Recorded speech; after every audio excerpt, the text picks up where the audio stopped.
Alright guys, so I said there'd be a video on the case, and here it is. The tractor started out, I believe, as a case 110, but a lot has changed. This rear end has been, the original rear end is gone and is replaced with a Simplicity rear end, like my Simplicity pulling tractor, or any of the mini Simplicity mowers.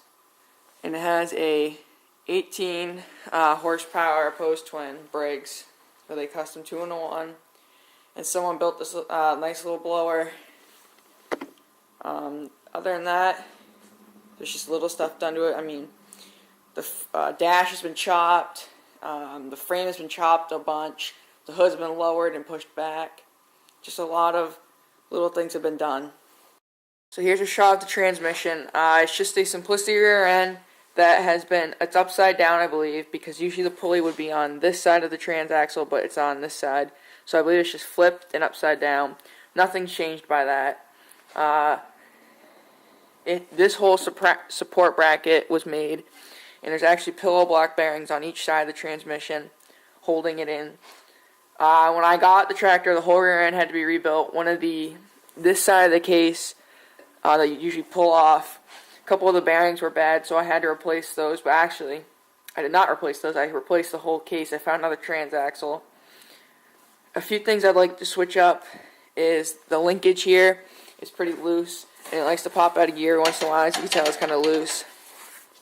But honestly, the whole transmission needs a lot of work. It's really worn out. Honestly, I'm thinking I'm just going to find another one because this is the second time I've had to rebuild this. I think I'm just going to find another transaxle and put the axle in because it is a straight axle that has been milled down at 3/4 for the wheels that are on it. It's usually 1 inch, but at the end of it, it's 3/4 that is keyed. It's a straight shaft, so there's no spider gears. It's just welded right to the main gear. Another problem I've been having is I replaced the bearing, but it's already got the input shaft has a lot of slop in it. And I feel once I start pulling the tractor that that's going to have a lot of issues, and it has some, wow, it's got a lot more than I thought. So I'm going to have to fix something with that. We're going to find a new transaxle. So that's what they do with the transmission. Now another thing I want to go over is all this aluminum brackets that were made for it. The guy who I got it from took the time and built all these aluminum brackets for the governor, and it's a super smooth setup, and it's just perfect. It gets the throttle right where it needs to be, and it's smooth. It's clean. It looks good. So that's another just little things. There's just little stuff that's been done to the tractor that really makes it different from any other. Now another thing is this custom 2-in-1 exhaust. Basically, it comes out here and over there, and it comes together. I believe this is all actually chair leg material, and it joins. It's just tack welded right here, and it runs up. So both run up. And both pipes run back over here and collect into this pipe here and comes up into a 2-inch exhaust, which is the rest of the exhaust. If you've seen any of my other videos, then you already know what this mechanism is right here. This is the clutch. Now there's no other clutch. This whole mechanism here operates the clutch. Now this all gets pushed forward, and it moves a piece of angle iron with a pulley that tightens the belt.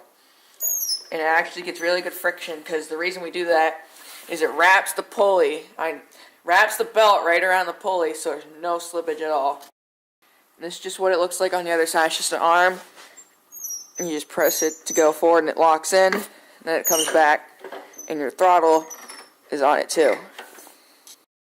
And for the power plant, it's just a stock 18 horsepower Briggs with a little bit of carburetor work, and I'm hopefully going to be shaving the head soon if I keep this motor, because it has one of the seals on the crankshaft leak, and it's just leaking a lot of oil, more than it should, so it might either get changed or I'm going to replace it. This is the rear setup. You can put weights here, here, here, and there, and honestly, I'm thinking I'm going to get rid of these two just so I can run my big green suitcase weights right there and put little ones on the sides. And I think I'm going to have to chop these off because my round weights do not fit over. These pieces of pipe are a little bit big, so I may just cut it and put a different piece of pipe so my weights will fit. And the way that this hitch works is an adjustable hitch. There is a bolt here and a bolt on the bottom, and you'll loosen one up to go up or you go down. But now the rear tires are Goodyear 18850 by 8s. I'm not sure the brand because it doesn't say, but I know that it's the little S-treads tires. If you've seen them, it's just a little S-tread in them. And these have all been back shaved. Honestly, I'm going to see how they work, and if they aren't getting enough traction, I'm going to cut every other lug out. So this one would go, that one, then this one. So we'll see. Now, as I said, it's a 3/4 inch. It's 1 inch to 3/4, and that's how that works. And it's just threaded through the end, and I put a couple spacers. Now the front tires are 4 inches wide by 10 inches tall.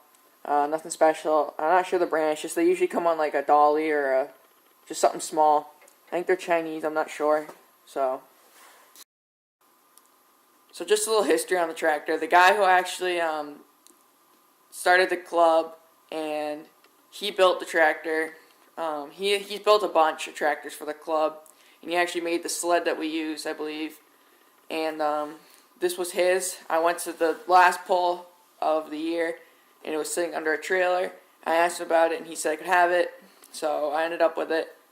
It's one of the coolest tractors I own, I think. There's definitely none other like it, and I'm very happy with it. So that's the case pulling tractor. One other thing is the front plate, I believe, is a 4-inch H-block, and the rear is a cast iron, an 8 or a 9, I believe. So that's the case pulling tractor. Please rate, comment, and subscribe, and let me know what you guys think. And if you have any other questions, just let me know in the comment section down below.